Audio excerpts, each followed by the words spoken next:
נפלאות ירושה מדורות עד דוד מלכנו מורנו חיים ויטל צדיק ומקופל מפי ירי נתגדל מראשי משפחתנו מאור עיניים כי טוב ישוע. Aujourd'hui c'était Rosh Chodesh Adar et c'est écrit dans la Torah Mishenichnas Adar Marbim Besimcha, dès que le mois de Adar il rentre, on augmente la joie. Donc on doit toujours être joyeux, mais dès que le mois de Hadar il rentre, on doit être encore un peu plus joyeux. Alors je sais comme quoi la situation, bon, c'est compliqué d'être joyeux, mais on doit faire en sorte d'être un peu plus joyeux. Et il y a des nissim, il y a des miracles. On est quelques jours avant Purim. Et comme vous le savez tous, la fête de Purim, il y avait Haman Aracha qui a voulu exterminer le peuple juif. Et c'est écrit dans le Midrash qu'avant d'exterminer le peuple juif, Haman, pour convaincre Achashverosh d'exterminer Israël, il lui a donné 3 arguments.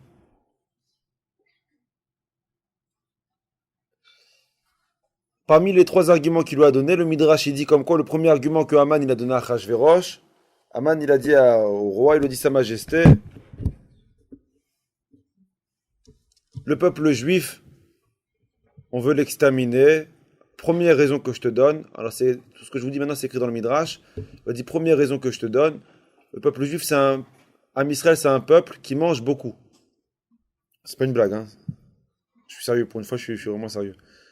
Et c'est un peuple qui mange beaucoup, et à force de manger, ils sont en train de vider les caisses de l'État. Il va y avoir une pénurie. Donc ça vaut pour toi de te débarrasser de lui. Achashverosh, il a dit à Haman en quoi il mange beaucoup, en quoi il mange plus que les autres. Et Haman, il a dit à Achashverosh, d'abord ils ont les Shabbatot. Shabbat, c'est connu comme quoi on mange un peu plus que ou beaucoup plus que d'habitude. Il y a 3 Seudot pendant Shabbat, vendredi soir, samedi midi, samedi après-midi. Chacun a ses minagim de ce qu'il mange. D'accord, les Marocains. On a la DAF, plat national du Maroc. Et on a le couscous au pruneau.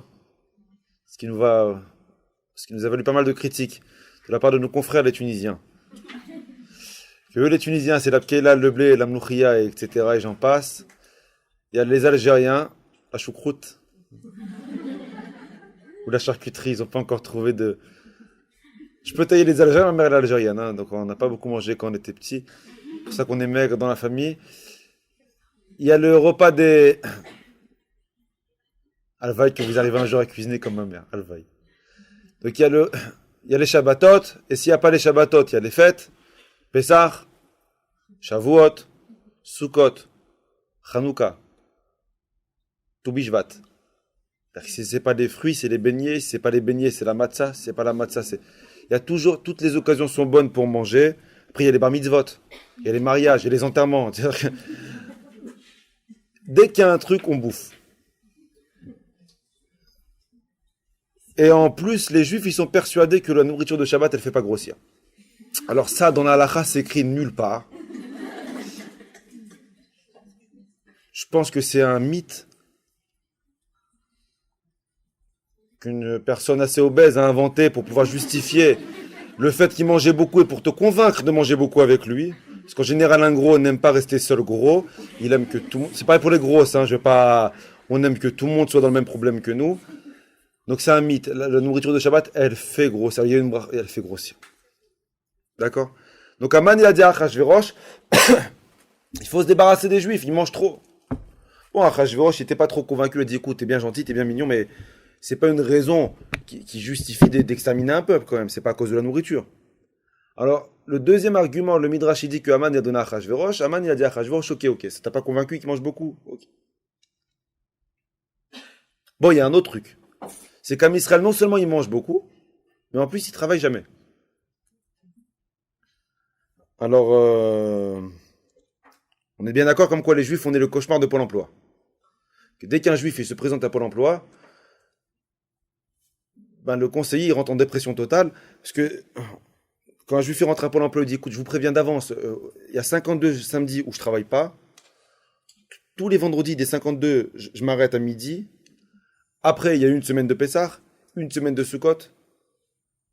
Et après, il y a Shavuot, Yom Ha'atzmaut, on est Mahmirim, on fait toutes les fêtes qu'il peut y avoir. Et tout le mois de septembre. Voilà, j'ai oublié celui-là. Et tout le mois de septembre aussi qu'on bosse pas. Après un mois de vacances à Tel Aviv, c'est comme ça. Donc, Aman il dit à Achashverosh, non seulement qu'il mange énormément, mais il rapporte rien. Parce qu'ils sont toujours en fête ou qu'ils travaillent jamais. Le Midrash dit comme quoi Achashverosh, il dit à Aman, écoutez bien gentil, mais c'est pas une raison suffisante pour exterminer tout un peuple parce qu'il mange beaucoup, parce qu'il travaille pas assez. Et là, le Midrash, il dit, tout le cours de ce soir, c'est maintenant. Aman, il dit à Achashverosh, il dit, écoute, je vais te donner un argument maintenant qui va te convaincre. Non seulement Am Israël, il mange beaucoup. Non seulement Am Israël, il travaille pas assez. Mais c'est un peuple que le soir, avant de se coucher, ils font le schéma. Achashverosh, outré, il entend ça. Il sait dire quoi, schéma? Alors, il lui explique c'est quoi le schéma. Shema Israël, Adonai Eloheinu, Adonai Echad. C'est tout facile. Écoute Israël, ton Dieu unique, ton Dieu est un. Il dit si c'est ça, alors si c'est ça, on les extermine. Et Achashverosh, il dit à Aman, mais t'aurais dû me dire ça depuis le départ. J'aurais signé sur le décret tout de suite. Achashverosh, il demande à Aman, amène-moi le décret. Achashverosh, il signe. Et après, on connaît le reste de l'histoire. Si vous ne connaissez pas, vos enfants, ils vous la raconteront une semaine avant la fête. La question que je vous pose, moi, ce soir, en quoi le schéma, il dérange tant Achashverosh ou surtout Aman pour exterminer le peuple juif? C'est une phrase qui veut strictement rien dire. Alors, le Dieu, il est unique, mais on n'est pas les seuls à dire que le Dieu, il est unique. En arabe, il y a d'autres phrases qu'on dit comme quoi le Dieu, je vais me faire... Il y a d'autres phrases comme quoi on dit que le Dieu, il est unique. Alors, en quoi maintenant le fait que Aman, il dit à Achashverosh, oui, il y a quelque chose que tu vas pas supporter. Il y a quelque chose qu'aucun être humain ne peut supporter. C'est pas seulement le fait qu'il mange beaucoup. C'est pas seulement le fait... Le cours, c'est le Nishmat. Est-ce qu'on a la famille Bakouche? Laurent Yitzhak Ben Aaron. D'accord. Donc c'est pas seulement un peuple qui mange beaucoup, c'est pas seulement un peuple qui travaille pas assez, c'est un peuple qui, quand ils vont dormir le soir, le schéma, quand ils vont dormir le soir, ils vont pas dormir sans faire schéma Israël. Alors, quand on lit ce Midrash, il y a une question qui saute aux yeux. En quoi le schéma, il dérange autant Achashverosh, ou il dérange autant Aman, à exterminer un peuple entier? Bon alors, on fait schéma alors. On témoigne comme quoi Kadosh Baruch Hu, il est unique. Et alors, en quoi ça dérange autant pour exterminer un peuple? Je vais vous raconter une histoire. J'ai trouvé magnifique cette histoire. Elle est longue, mais elle est très très belle. Il y a un Rav en Israël qui est décédé maintenant, je pense qu'il y a 10 ans, un peu moins de 10 ans. Il s'appelle Rav Yaakov Galansky. Je ne sais pas si vous avez entendu parler de lui. Il était tout petite taille. Il a fait peut-être des milliers de cours en Israël, dans le monde entier. Il a rendu des centaines de personnes bitchouva. Et un jour, pendant une de ses conférences, il parlait à un public qui n'était pas très religieux. Et il leur a dit, ne me voyez pas comme je suis Rav. Je n'ai pas toujours été Rav. Et ce Rav Yaakov, il a raconté, il a dit, je vais vous raconter mon histoire personnelle. Le Rav, il a dit, moi, je suis né en Russie et j'ai grandi en Russie. Et vous savez, à l'époque, l'URSS, ils ont fait un décret, les communistes, ils ont fait un décret, que celui qu'on attrape en train de faire la Torah, les mitzvot, ou étudier la Torah, il va directement en Sibérie au goulag. Et malheureusement, ils ont attrapé Rav Yaakov Galansky, il était petit, il avait que 15 ans à l'époque, ils l'ont attrapé en train de faire, je ne sais pas quel mitzvah il faisait, son décret, il a été scellé sur place, ils l'ont envoyé au goulag. Et le Rav, il raconte comme quoi il n'est pas resté 1 an ni 2 ans au goulag, il est resté 15 ans. Vous savez c'est quoi 15 ans en Sibérie? Et le Rav, il a dit, ce qui lui a permis de tenir le coup, malgré le froid, malgré la faim, malgré la fatigue, il avait une seule pensée en tête, c'était sa mère. C'était ce qui le rattachait à la vie.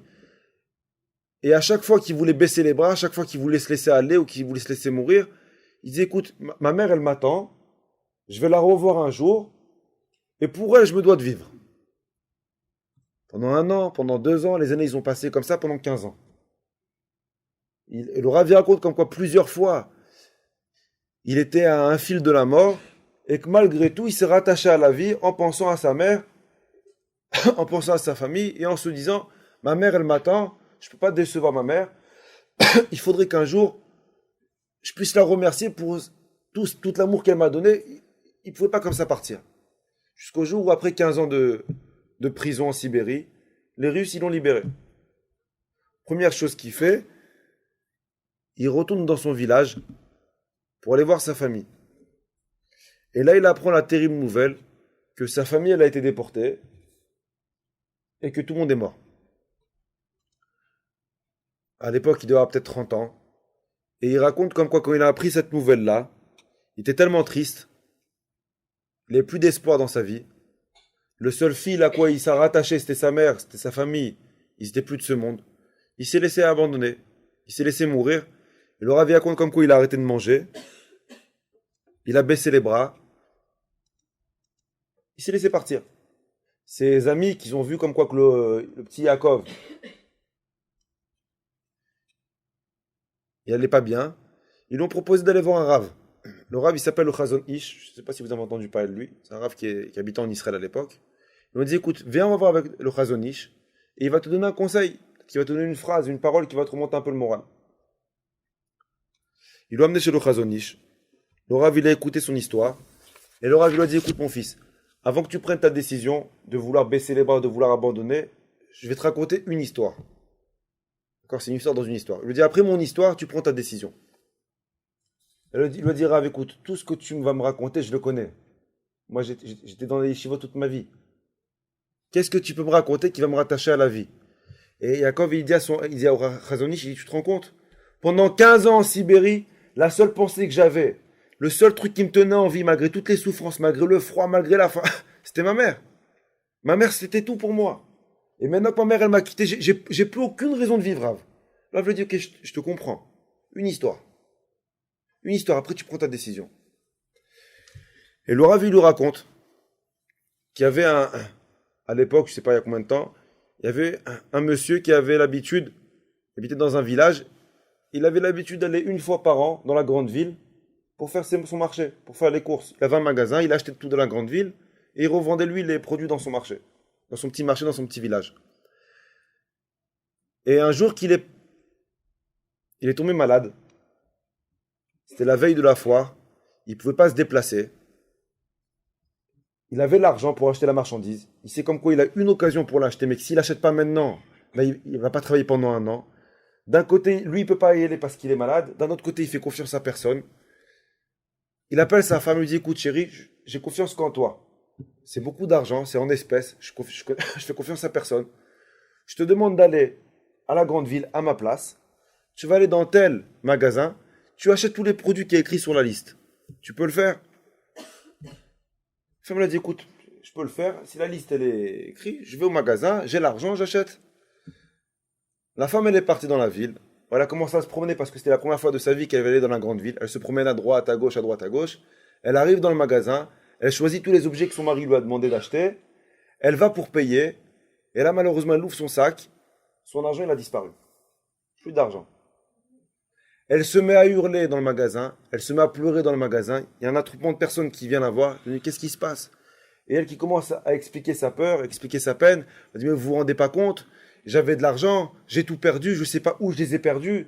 Mon mari m'attend, mon mari il est malade, on a des enfants à nourrir. Si maintenant j'achète rien, on ne tiendra pas le coup. C'était nos seuls revenus, on a besoin de cet argent. Elle se met à pleurer, elle se met à pleurer.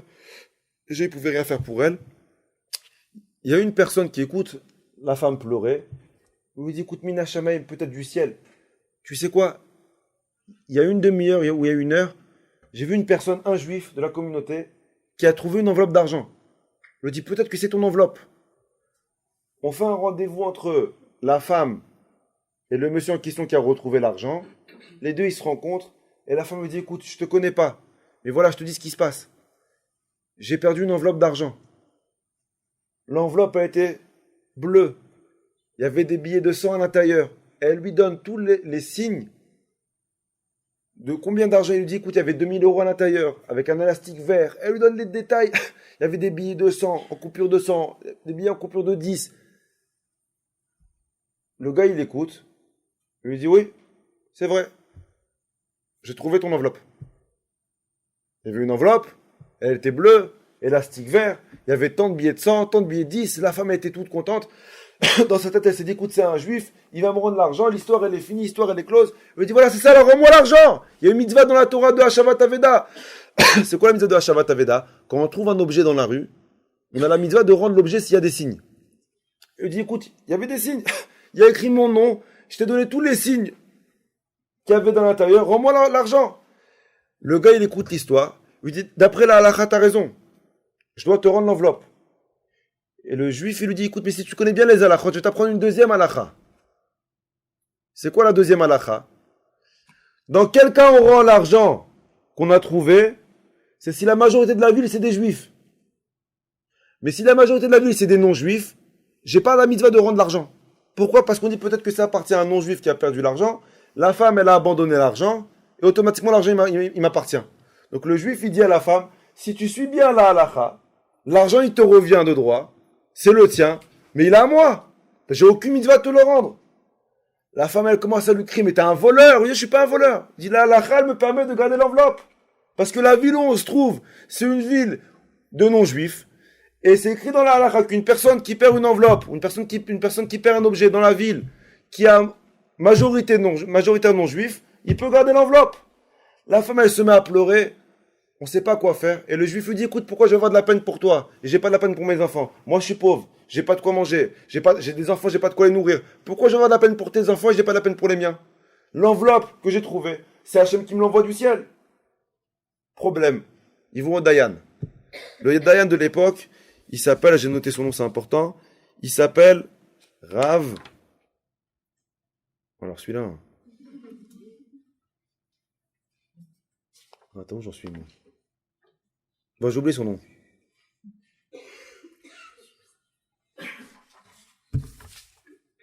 Ah, Khazak. Il s'appelle Rav Spector.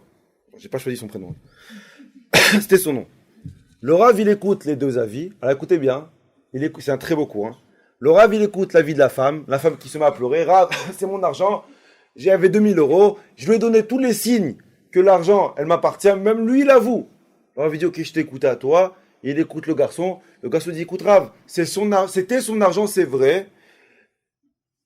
Elle m'a donné tous les signes. Mais Rav, lis bien le Shulchan Aruch. C'est écrit dans la halakha qu'une personne qui trouve un objet perdu dans une ville majoritaire non-juif, il n'a pas la misère de la rendre. Rav, pourquoi tu veux que je la rende? Moi aussi j'ai une famille. Moi aussi j'ai des gosses. Rav, je ne rends pas l'argent. Le Rav, il écoute. Il dit, je tranche. On dit, Rav, tranche. Le Rav, il se lève. Il tape sur la table. Et il dit, tu lui rends l'argent. Alors le garçon, il dit, pourquoi? Parce qu'elle te fait pitié. Et moi, je te fais pas pitié, j'ai pas des enfants, moi. Pourquoi je lui rends l'argent? Si la halakha me donne la permission. Rav, elle a abandonné l'argent. Le Rav, il lui dit, à qui l'argent, elle appartient?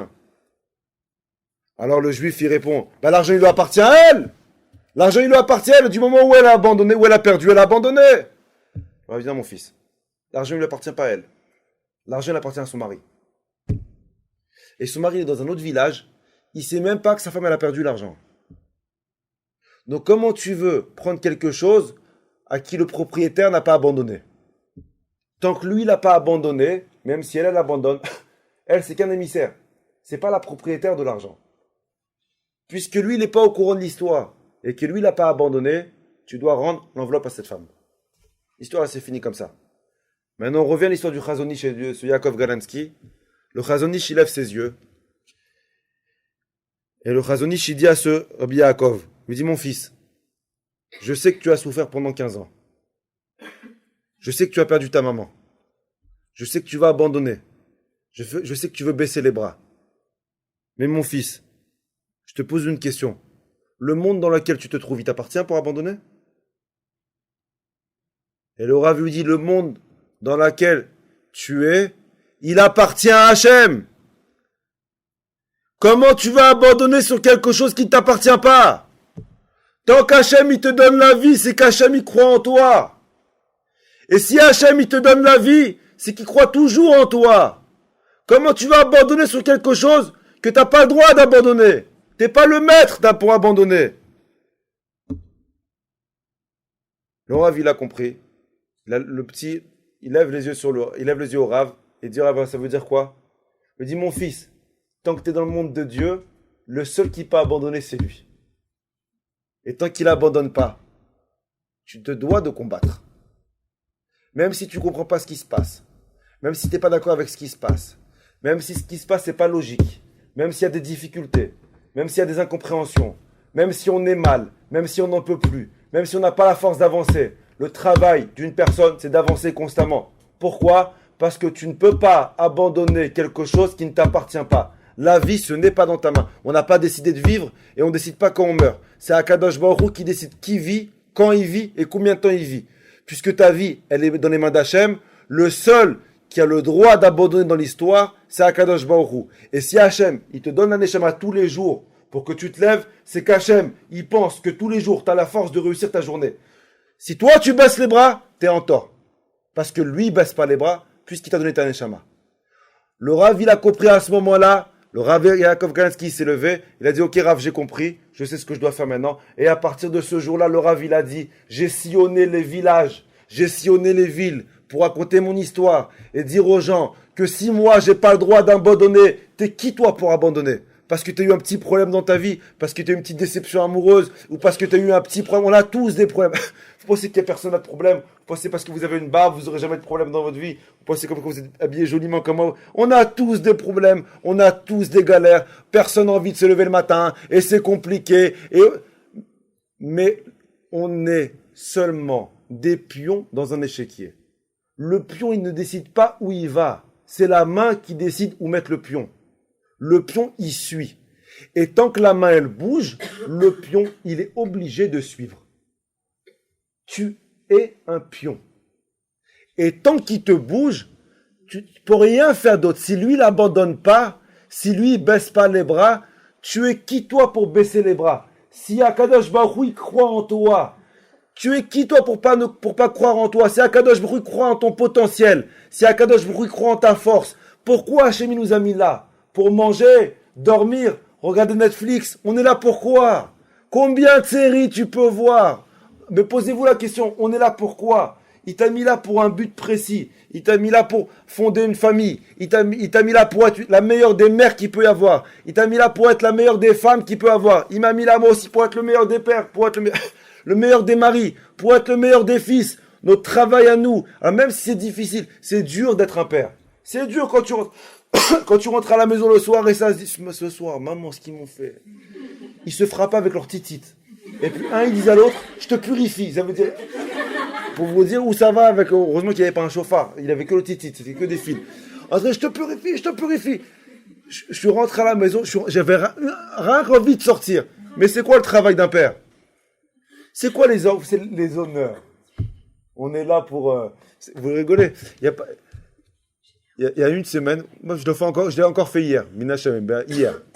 Hier, c'est passé hier. D'habitude, je prie mincha à 2h30. Moi, j'ai un emploi du temps précis. Je sais pas pourquoi hier, j'ai pas fait mincha à 2h30, j'ai fait à la place à 6h15. C'était comme ça. J'arrive à la synagogue à 6h15. Moi, je suis resté à la synagogue à 6h15. Il y a une personne qui ramasse de l'argent qui m'a fait une des balles. Un commercial, c'est-à-dire qu'il pouvait me vendre la yeshiva, je l'aurais acheté. Et j'ai essayé, il me faisait peur. Il dit, regarde ce que j'ai là, je dis, je vais pas voir, j'avais peur. Je vais pas voir. Et je suis malade là, il me sort des photos, je lui dis, écoute, je paye et tu m'oublies. Il m'a dit, l'année dernière, tu m'as donné telle somme. Je lui dis, écoute, l'année dernière, mais non, mais j'avais pas. Je lui dis, écoute, l'année dernière, j'avais un peu, là, cette année, j'ai pas.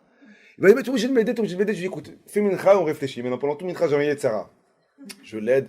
Bah, je voulais l'aider un petit peu, mais est-ce que je l'aide à la hauteur de l'année dernière ou je l'aide pas à la hauteur de l'année dernière? Je l'aide pas. Il m'a fait tellement de peine, miskin, parce qu'il a rien ramassé à mincha, que je me suis levé, je lui ai donné l'argent. Première fois dans ma vie que ça m'arrive, il se lève, il me dit, écoute, parce que j'ai fait tes limes avant pendant 1 heure, il m'a dit, je t'ai vu faire tes limes dans le bureau, il m'a dit, je te fais une bracha. Que sur ce que tu priais, ça se réalise. Alors j'ai dit amen. Et après, il m'a dit, je te fais une bracha. Il m'a fait et que t'es ci, et que t'es ça, et de l'argent, et de la parnassa, et des enfants, et le shalom, et il te protège, et il te protège. Il m'a tellement béni que, c'est rare, hein, parce que je suis le fils d'un rabbin de base, mais je me fais des brachot tout seul, mais là, ça m'a touché.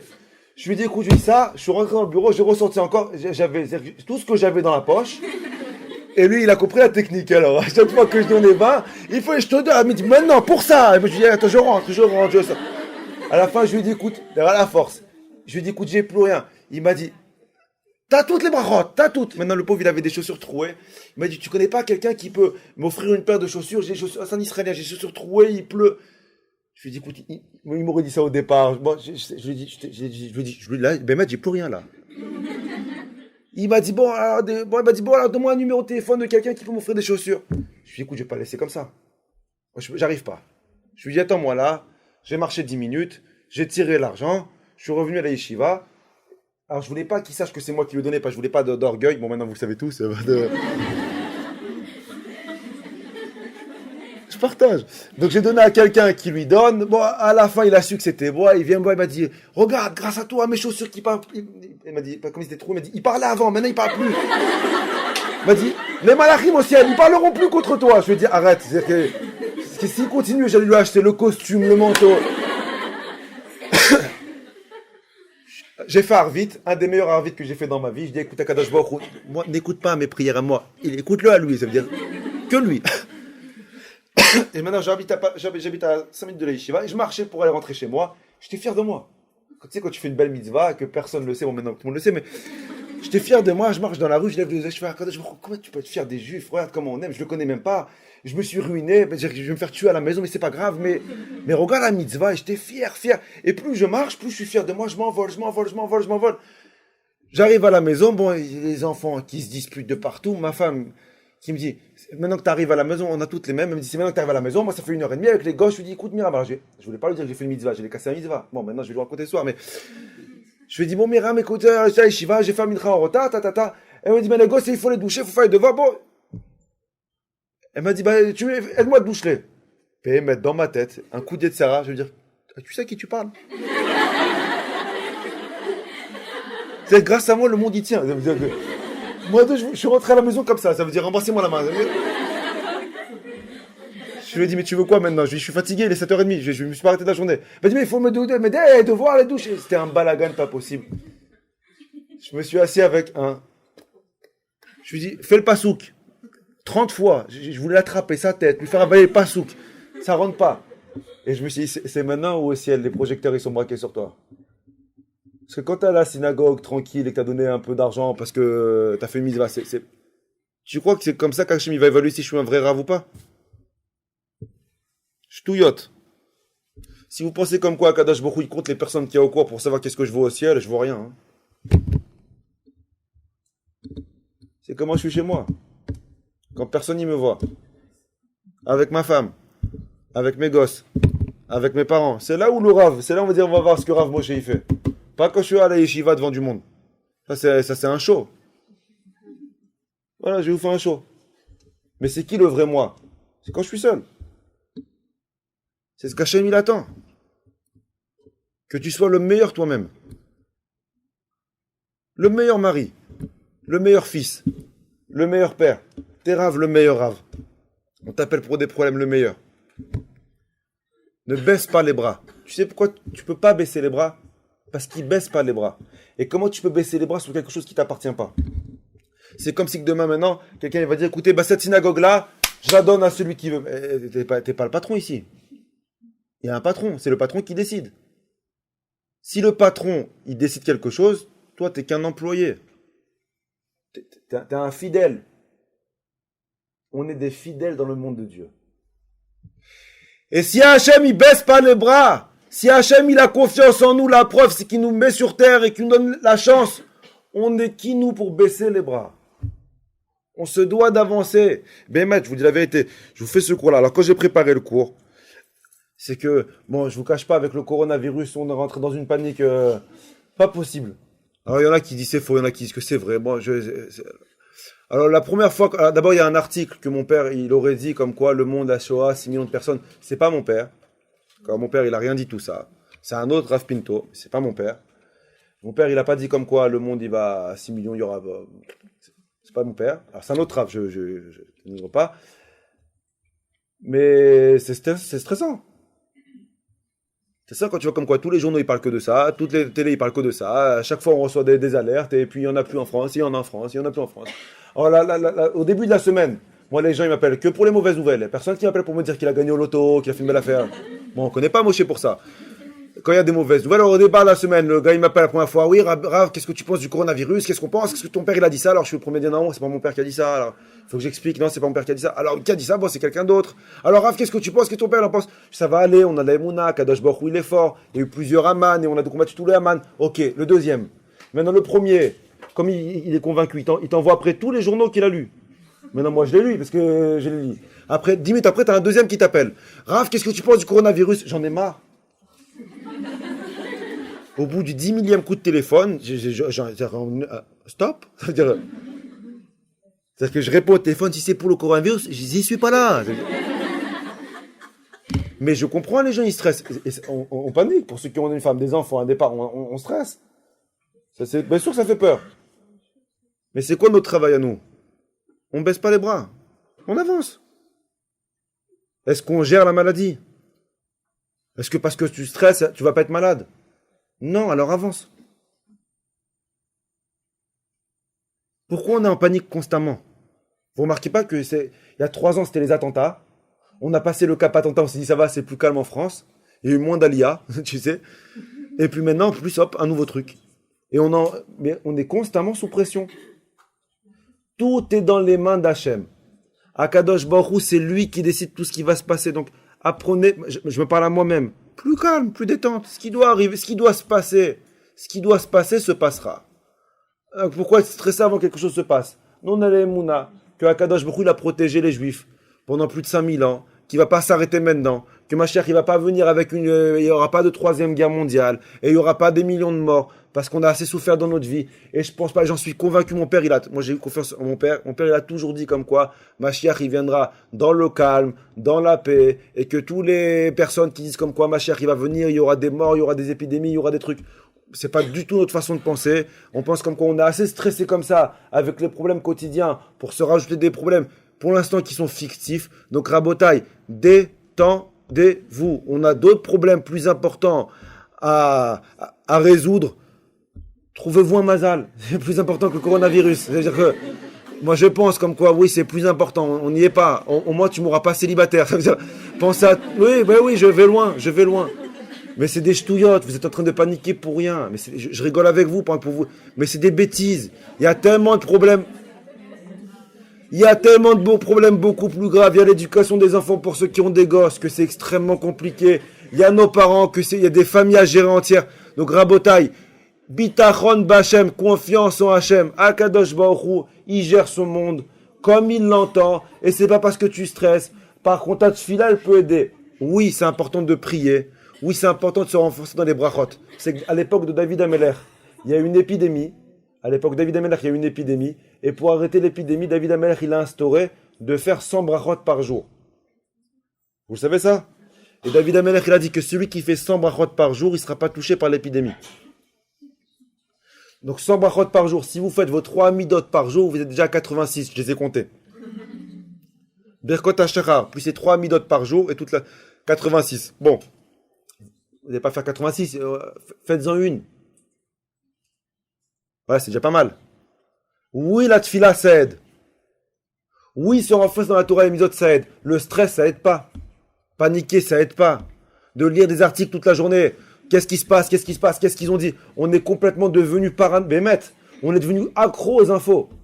C'est pas BFM, c'est les réseaux sociaux. Et on va lire tous les articles qui parlent de tous les problèmes qu'il peut avoir. Rabotai, de toute façon... Oh, on a échappé à beaucoup plus grave que ça. Donc ça m'étonnerait que ça nous fasse... Il y aura des nissim. Aman, vous savez c'est quoi Aman? C'est pas forcément une personne. Ça peut être une peur. Aman, c'est un problème. Oui, toutes les générations, il y a un Aman. Alors peut-être que Hachem, il a vu comme quoi ça fait 3-4 ans qu'on est calme et qu'on s'est un petit peu relâché dans la Torah et les mitzvot. Et alors il nous met une petite pression. Mais c'est pas parce qu'il nous met une pression qu'on doit stresser. Il te met une pression pour que tu te corriges. Il met une pression pour qu'on s'améliore. Pas besoin d'entrer dans des paniques pas possibles et commencer. Alors, il y en a qui vont acheter des masques, il y en a qui vont acheter des vivres. Alors, je suis pas là pour vous dire qu'est-ce que vous devez faire, qu'est-ce que vous devez pas faire. Je veux pas faire de shalom, qu'on m'accuse ou qu'on m'accuse pas. Mais dans tous les cas, par contre, ce que je peux te dire, ce que tu dois faire, commence peut-être à faire une tefila par jour. Oui, si tu fais pas, commence à faire Birkat Amazon, fais Birkat quand tu manges. Fais Netzilat le matin avant de partir. Fais Shema avant de dormir le soir. C'est que c'est écrit dans le Zohar Kadosh. Même pas, c'est pas écrit dans le Zohar. C'est écrit que quand Bilam il a voulu maudire les Juifs, il y a un passouk qu'il a dit. Alors, je me rappelle plus du passouk par cœur. Il a dit Em am kalaviyesh kivenu. Après j'ai oublié le reste. En français, il disait comme quoi Israël, c'est comme des lions pour faire les mitzvot. Et le soir, ils aspirent les mitzvot, comme le sang. Le Zohar, il pose une question, il dit, c'est-à-dire quoi on aspire les mitzvot comme le sang? On n'est pas des vampires. Et le Rav, non, pas du tout. Le Zohar Kadosh, il dit une personne qui fait schéma le soir, avant de dormir, il détruit tous les mazikim. Les mazikim, c'est tous les problèmes qui peuvent lui arriver le lendemain dans la journée. Rien que le fait de faire schéma le soir avant de dormir. C'est rien. Ça prend 10 secondes, 20 secondes. Tu dors avec un pasouk. Au lieu de dormir avec des bêtises, tu dors avec un pasouk. On est dans une génération où la peur, elle est bémette. Non seulement qu'on a peur, mais on est déçu. On est déçu. Alors, déçu de quoi? Alors, je vous raconte un truc personnel. Ça fait 2 ans, je parle vraiment sur le Sefer Torah. Ça fait 2 ans que dans toutes mes tfilotes, je prie pour un truc. Je sais ce que mes tfilotes, elles voient. D'accord, chacun il sait ce que c'est tfilote. Chacun il sait comment il prie, je sais comment je prie. Je suis pas tzaddik, mais je sais comment je prie. Il n'y a pas une tfila où je prie pas où j'ai pas prié pour quelque chose. Non seulement dans toutes mes tfilotes j'ai prié pour, mais il n'y a pas un moment dans l'année où je connais qui est propice que j'ai pas prié pour. Rosh Hashanah, je l'ai fait. Asiret Yom B'Tshuva, je l'ai fait. Hoshana Rabbah, j'ai fait. Chaque fois on te dit, les portes, elles sont ouvertes. Moi je rentre. Hein. Ah ouais, les portes elles sont ouvertes, je rentre. Hoshana Rabbah, après on t'a dit Simchat Torah, la Simcha ça ouvre. Après on t'a dit Chanukah, après Purim, après Mechila, j'ai oublié tout Bishvat, alors j'ai fait toutes les ségoulottes et j'ai fait tous les trucs. Et je priais pour Bémet, pour une seule chose. Pessah. On t'a dit le dernier jour de Pessah, la mer elle s'est coupée, tout le monde y prie. J'ai fait toutes les ségoulottes qu'il peut y avoir. J'ai fait Perek Shira, j'ai tout fait. Et lundi, je devais avoir la réponse. Lundi matin, je me suis réveillé tôt, je suis parti au mikvé, j'ai fait Shacharit. J'étais sûr qu'il allait avoir un S. J'étais sûr. Je me suis dit, écoute, avec tout ce que j'ai prié, il peut que m'écouter. Mais tout le monde me dit, écoute, 90% que ça va pas marcher. Et moi, j'étais tellement dans ma émouna qu'il y a David Ameller qui dit dans Teilim, en français, que même s'il y a une épée sur ton cou, confiance, bitachon, confiance. Donc j'étais à la Tfila Shacharit et je dis à Kadosh Baruch Hu, je m'imaginais dans ma tête l'épée de la Xéra sur mon cou. Mais écoute, je vais lui faire une parade, attraper les tsarara. Je suis rentré, je fais, il va y avoir un S. Pendant Shacharit, mon téléphone il sonne. Je dis, je réponds pas. Maintenant c'est la Tfila, je prie. Maintenant j'ai pas voulu prier, mais Ahmad il m'a envoyé un texto, c'est mort. Et moi je me suis dit, écoute, il n'y a pas, c'est mort. C'est pas fini. Il reste encore 10 minutes. Je me suis dit, il va y avoir un S. J'ai fait des ségoulottes, j'ai appelé les malachim, les tzadikim, tout le monde.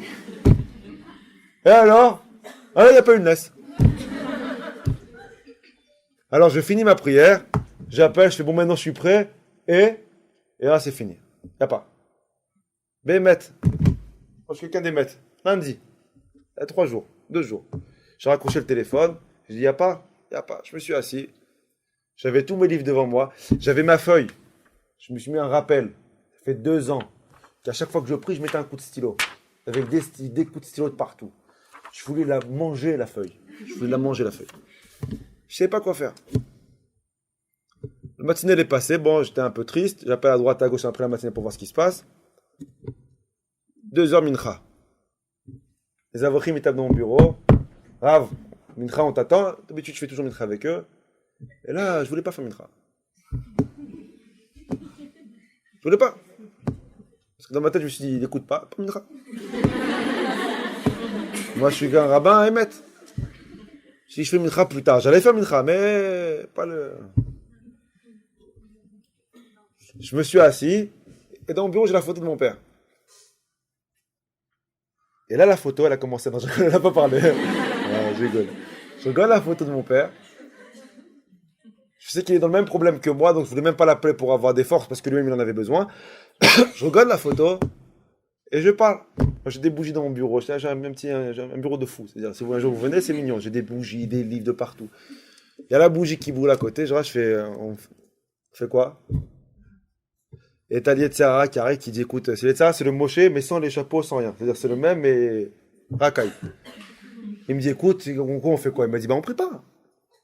Ça fait 2 ans, tu pries pour un seul truc. Ah bah, on prépare. Il me dit, combien tu peux donner de ta force? Et puis, et ça, il me dit, et t'as prié, t'as jeûné, t'as fait, y a pas. Alors tu fais, mais khafif.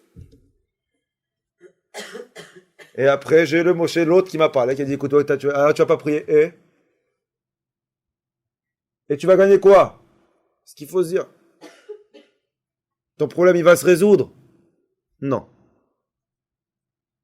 Tu vas vexer Dieu? Il va se dire, oh mince. Non. Non, parce que d'être comme toi, il en a 6 millions, ou plus. Alors on fait quoi? On va baisser les bras. On va en vouloir au monde entier. Et pourquoi? Est-ce que ça va améliorer la chose? Ben non. Alors qu'est-ce que Moshe il a fait?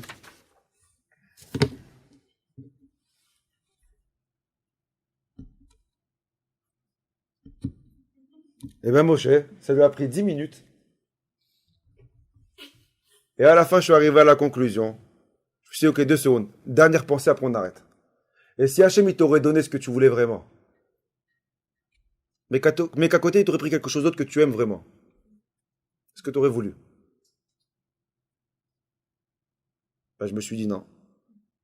Alors c'est pour ça qu'il ne te l'a pas donné. Alors maintenant, va prier avant qu'il t'enlève. Je me suis levé comme un toutou. Je dis, Mincha, Chalir Tzibour. Et c'est comme ça qu'il faut réfléchir. Des fois, on a de la peine parce qu'il ne nous a pas donné quelque chose qu'on voulait vraiment. Mais s'il te le donne, et qu'après il t'enlève quelque chose que tu aimes vraiment, est-ce que ça vaut le coup? Est-ce que tu penses qu'une des filotes que j'ai fait pendant 2 ans, elle a été à la poubelle? Je suis prêt à vous signer que toutes les prières que j'ai fait, les ai écoutées. Ah, mais j'ai pas eu ce que je voulais. Il va pas les utiliser pour ce que je veux. Il les utilisera pour ce que j'ai besoin. Et ça, il n'y a que lui qui sait. Il n'y a pas une tfila qu'un juif fait que Akadosh Baruch Hu n'écoute pas. Ah, mais on n'a pas été écouté. Tu serais écouté dans un autre moment, où tu serais écouté sans même que tu aies besoin de prier. Mais ta tfila, elle est utile. Il n'y a pas eu, la Gemara dit, il n'y a pas une prière de la personne qui est jetée à la poubelle. Akadosh Baruch Hu, il écoute toutes les tfilotes, mais c'est lui qui décide quand répondre et à quelle demande répondre. Mais il a besoin d'une tfila pour répondre. Vous savez, la vie, c'est comme la météo. On ne la contrôle pas. On s'adapte. Ils ont dit demain, il va faire froid. Qu'est-ce qu'on peut faire? Te couvrir. Ben, c'est tout, hein? Mets un manteau. Tu peux contrôler la météo. Alors tu vas en vouloir au monde entier. Oui, mais je me marie, puis il devait avoir la pluie. Ok, maintenant il pleut. Tape-toi la tête contre les murs, il va pleuvoir. Qu'est-ce qui est dans tes mains? Le temps? Non. Comment tu vas t'habiller, c'est dans tes mains. On ne contrôle pas le temps, mais on contrôle comment on s'habille. C'est bidiouk la vie. On est des pions. C'est la main qui nous bouge. Mais à toi de savoir qui va décider, est-ce que tu vas être un pion qui va sourire ou un pion qui fait la tête, c'est dans tes mains. Et c'est quoi ce qu'il faut se mettre dans la tête à chaque fois? J'ai confiance en lui.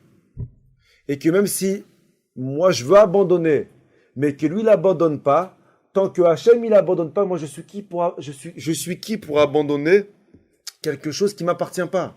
Je peux pas abandonner. Tout à l'heure au début du cours, je vous ai dit que Aman, il y avait 3 choses qui le dérangeaient. J'ai presque fini, écoutez bien. Il y avait le fait que Am Israël il mangeait beaucoup et que c'était pas une raison suffisante pour les exterminer. Il y avait le fait que il travaillait jamais, c'était pas une raison pour les exterminer. Et dès qu'il a dit la 3e raison, que c'est un peuple qui fait le schéma, ça a énervé Achashverosh, il a dit ok, on les extermine. Qu'est-ce qu'il y a de particulier dans le schéma? Vous savez ce qu'il y a de particulier? c'est la seule prière qu'on te demande de fermer les yeux. La Hamida qui est extrêmement importante, on ne te demande pas de fermer les yeux à la Hamida. C'est que d'après la Hamida, c'est encore plus important que le schéma. On ne te demande pas de faire, on te demande, pas plus important, mais plus de concentration. La Hamida, on ne te demande pas de fermer les yeux. Baour Shamar, Ashre. Pourquoi on ferme les yeux seulement à Shema? On seulement ferme les yeux, mais on ne se contente pas de fermer les yeux. On forme un shin. Pourquoi on met la main sur le visage? Alors je vous le dis, hein, c'est pas stam, on forme un shin. D'accord?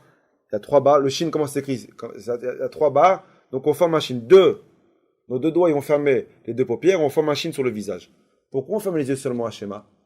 C'est quoi la bracha? C'est quoi la phrase? Shema Israël, écoute Israël, Hachem Elokenu, c'est notre Dieu, Hachem Echad, Hachem il est unique.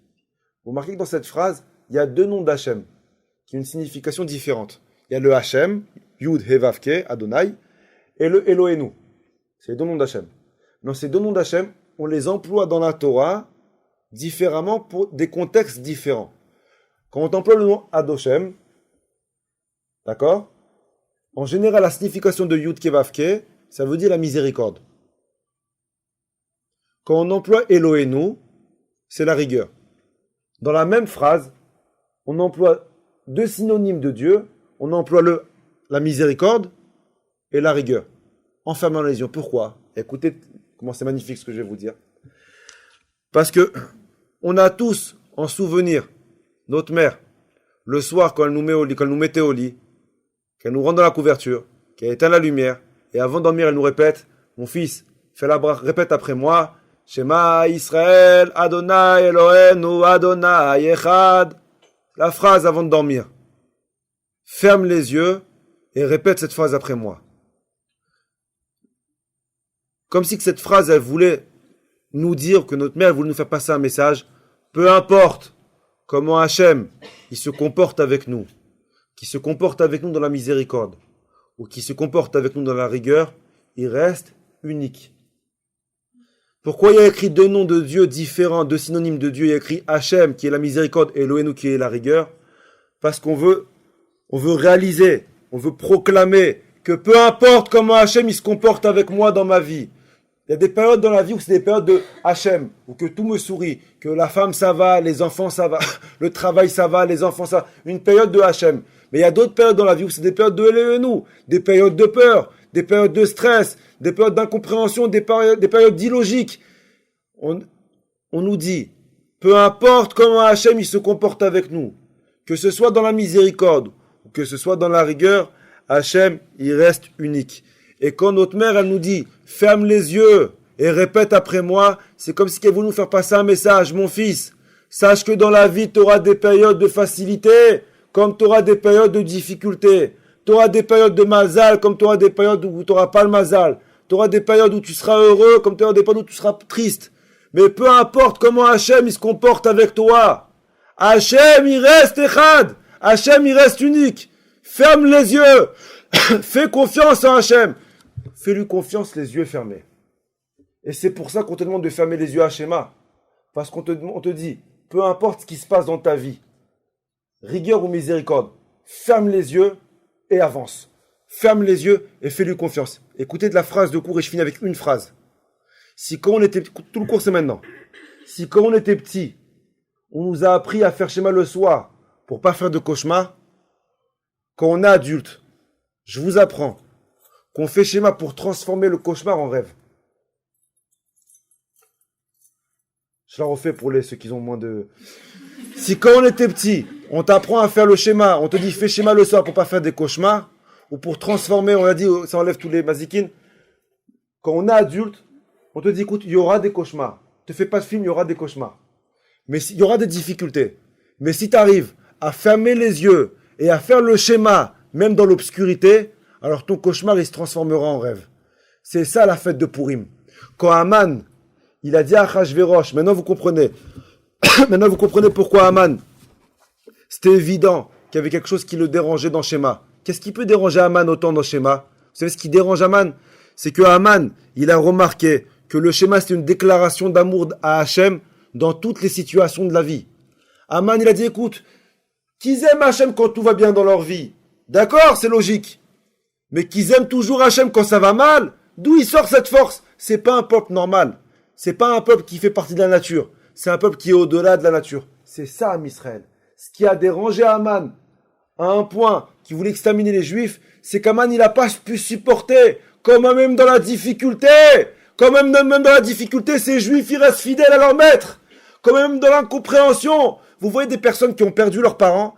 Et c'est quoi la première phrase qu'ils disent? Itkada, Alvitkada, Hashem, Rabba. Vous savez ce que ça veut dire?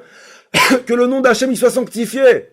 Rabotai, quelqu'un qui vient de perdre son père, quelqu'un qui vient de perdre sa mère, qu'est-ce qu'il doit dire?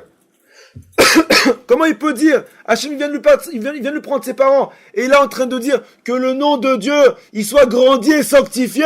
C'est ça la force d'un juif. C'est que même dans la difficulté, il arrive à élever Hachem. Même dans la difficulté, il arrive à aimer Hachem. C'est ça que Haman, il n'arrivait pas à comprendre. Comment ils arrivent à faire Kaddish? Comment ils arrivent à dire Baruch Hachem? Comment ils arrivent à lever les yeux au ciel? Comment ils arrivent à prier? Comment ils arrivent à mettre leur tefilin? Comment ils arrivent à venir à un cours avec tous les problèmes qu'ils ont, avec toutes les souffrances qu'ils ont? Ils sont toujours attachés à Hachem. C'est ça notre force. Notre force, c'est qu'on est attaché à lui même dans la difficulté. Et maintenant vous comprenez pourquoi la fête de Purim elle est tellement importante. C'est écrit dans la Gemara.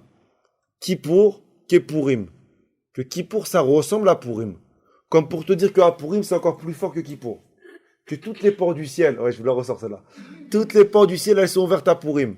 C'est écrit Kol pochette yad not nimlo. Tout celui qui tend la main du ciel on lui envoie. Pourquoi Purim plus que Kippour? Pourtant c'est un jour de fête.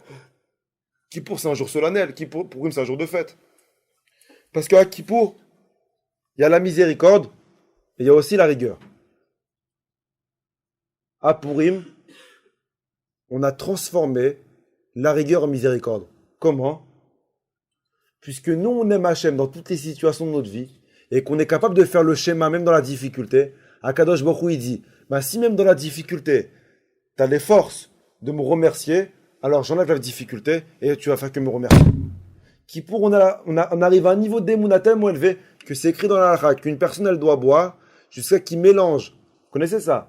Ben Baruch Aman, Ben Baruch Aman, l'amour Mordechai. C'est-à-dire qu'il faut que tu arrives à un niveau où tu vas dire que Aman soit béni.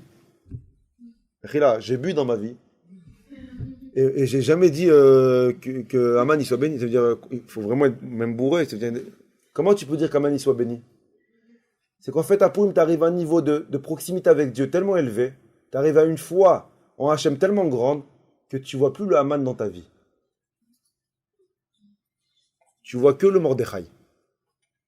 Et que tu es capable ce jour-là de remercier Hachem, même pour le Haman qui t'envoie.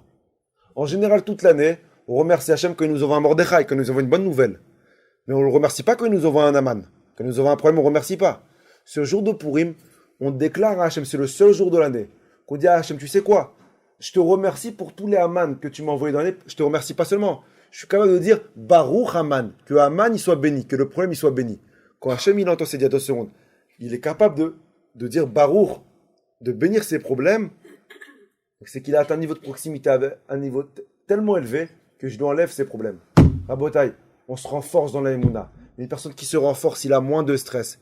On est des pions dans un échiquier. Akadosh Baruch Hu, il décide ce qui va se passer. Nous, on est là que pour sourire, pour avancer. Et retenez que si lui ne baisse pas les bras, on ne peut pas baisser les bras sur quelque chose qui ne nous appartient pas. Et d'arriver à la force de proclamer notre amour qu'on a pour Hachem dans toutes les situations de notre vie. Et une personne qui est capable de remercier Hachem dans toutes les situations de sa vie, son cauchemar, il se transformera en rêve. Notre travail, nous, de faire Shema Israël dans tout ce qui nous arrive. Quand Hachem y voit comme quoi on est là en train de le remercier, en train de le glorifier, et que même dans l'incompréhension, on est toujours là en train de prier, on est toujours là en train de venir à un cours, et qu'on est toujours en train d'allumer des bougies, de faire Perek Shira, n'abandonnez rien, ne lâchez rien des mitzvot que vous faites. Même si, je vous parle, ça m'est arrivé cette semaine, même s'il n'y a pas ce qu'on veut, et alors, dites-vous la même chose, ça sert à quoi qu'il te donne quelque chose pour qu'il t'enlève quelque chose de mieux? On ne sait pas, nous, ce qui est bon pour nous ou pas. Qui me donne, la seule fille qu'il faut faire, Hachem, donne-moi et envoie-moi ce qui est bon pour moi. Pas ce que je pense qui est bon, ce que toi tu penses qui est bon. Ce que toi tu penses, envoie-moi le meilleur pour moi. Ah, j'ai prié pendant des mois pour quelque chose. Toutes les filotes que tu as fait, il les a gardées, il te donnera à chaque fois. Tu auras des enfants sans prier. Comment? Parce que tu as prié pendant, il y a 10 ans pour une chose, tu l'as pas eu. Donc Akadosh Baruch Hu, il t'a gardé pour des enfants. Maintenant, 10 ans après, tu veux pour ça, pour des enfants. Ne t'arrête pas de prier. C'est pour ça que c'est écrit Kavel Hashem Chazak, Vekavel Hashem en français, et une forte confiance en Hashem, et confiance. Alors la Torah dit, pourquoi on dit 2 fois et confiance? On a déjà dit. Parce que la Torah te dit, et confiance en Hashem. Et même s'il ne te donne pas ce que tu veux, Kavel Hashem, garde ta confiance. Ta confiance, elle doit rester la même. Qu'Hachem il vous donne la bracha, la panassa et la tzedaka si Dieu veut.